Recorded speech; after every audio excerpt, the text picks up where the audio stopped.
You wake up to an alarm, already tired before the day has even begun. Before your feet touch the floor, the world is waiting for you. Messages, deadlines, traffic, bills, notifications. A calendar divided into small boxes, telling you where to be and when to be there. Now imagine waking up 50,000 years ago. No alarm, no job title, no school bell, no money, no boss, no supermarket, no phone glowing in the dark, no clock anywhere in the world. At first, that sounds almost peaceful, but take away the clock and you do not get freedom automatically. You get the sun, you get hunger, you get weather, you get the movement of animals, the ripening of fruit, the danger of infection, the memory of where water was last found, and the quiet pressure of keeping a small group alive. So what did early humans actually do all day? The simple answer is they survived. But that answer is too small, because survival was not one activity. It was not a dramatic chase every morning and a desperate battle every night. It was a rhythm, a pattern, 1,000 ordinary decisions made with extraordinary attention. Most people imagine prehistoric life as endless struggle, a world of starving people running from predators, throwing spears, and barely making it through the night. And yes, ancient life could be brutal. Hunger was real. Injury could be deadly. A bad season could change everything. But the surprising truth is that early humans did not spend every waking moment hunting. They gathered, prepared food, made tools, repaired tools, watched children, shared stories, rested, argued, flirted, taught, listened, remembered,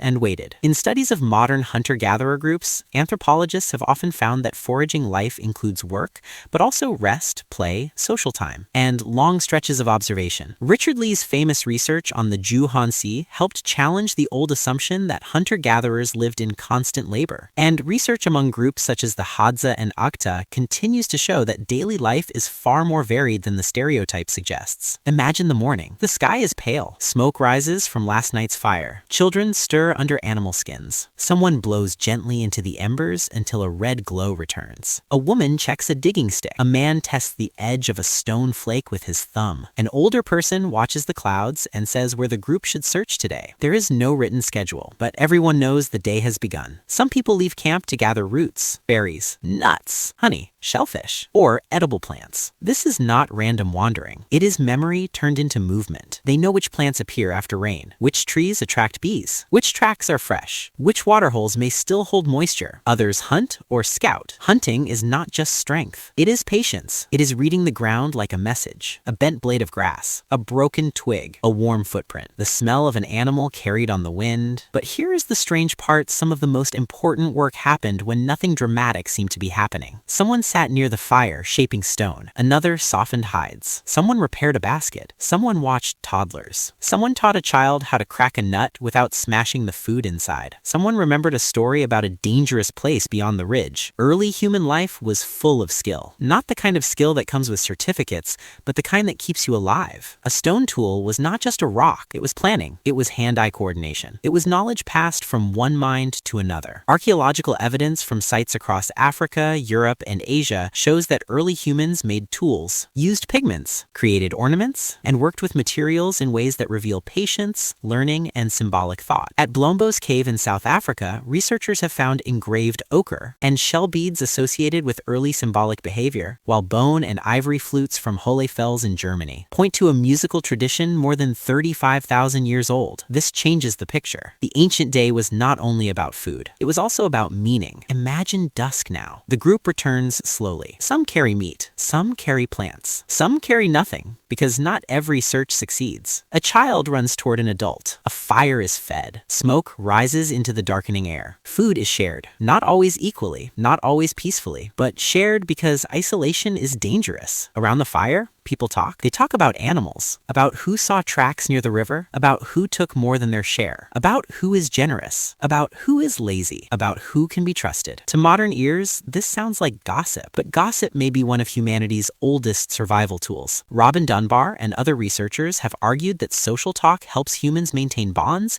share information, and manage relationships in groups too large for constant one-on-one contact. For early humans, conversation was not wasted time. It was social technology. A group needed food, but it also needed trust. It needed people who remembered favors, noticed danger, calmed conflict, cared for children, and knew who was reliable when the night became cold and the animals began moving beyond the light. And then there were children. Children did not sit in classrooms. classrooms. Their classroom was the whole world. They learned by watching, copying, playing, failing, and trying again. They practiced throwing. They played with miniature tools. They listened to stories. They learned which insects bite, which plants sting, which adults are patient, and which sounds mean danger. In many hunter-gatherer societies, childcare is cooperative. Mothers matter deeply, but they are not alone. Fathers, siblings, grandmothers, aunts, and other group members may all help. The grandmother hypothesis suggests that the support of older women may have played an important role in human evolution, especially because human children are dependent for so long. So part of the ancient day was raising the future, not through lectures, through presence. A child watched an elder cut sinew. A teenager followed hunters and learned silence. A young girl listened as older women discussed where tubers grew. A boy learned that courage was useful, but recklessness could kill everyone. Knowledge lived in bodies before it lived in books. And this is the part we forget: rest was not failure. In the modern world, doing nothing can feel like guilt. A blank space in the day feels like something to fill. But for early humans, waiting was often intelligent. You waited for heat to pass. You waited for animals to move. You waited for food to cook. You waited for someone to finish a story. Rest was not separate from survival. It protected energy. It created time for repair, teaching, bonding, and imagination. This does not mean ancient life was easy. It was not paradise. There were no antibiotics, no emergency rooms, no guaranteed meals, no police force if violence broke out, no system to save you if the group failed. But early humans were not helpless creatures trapped in chaos. They were observers. They watched the moon, the seasons, the behavior of birds, the swelling of rivers, the silence before a storm. They noticed patterns because noticing patterns was survival. Over thousands of generations, this attention became culture, and culture made the day larger than hunger. Somewhere, a person rubbed red ochre onto skin. Somewhere, someone carved a bead from shell. Somewhere, a hand pressed against a cave wall while pigment sprayed around it. Somewhere, a flute made from bone released sound into the darkness. In Sulawesi, cave paintings dated to tens of thousands of years ago